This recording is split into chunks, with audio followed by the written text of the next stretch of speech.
Hi. இப்போ திருமங்கலம் பக்கத்தில் இந்த வந்திருக்கோம். இது 108 கோயிலுக்கு உள்ளது.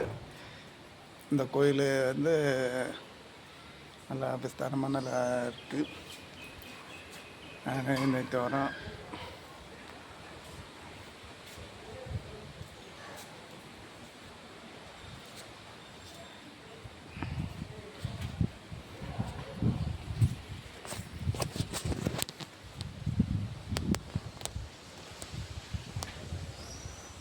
வாவ், எத்தனை கோயில் இருக்காங்க, எத்தனை சாமிகள் இருக்குது.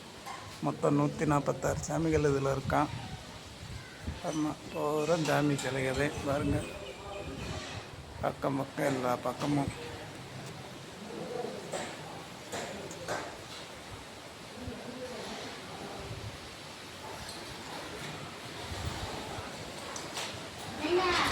ஆ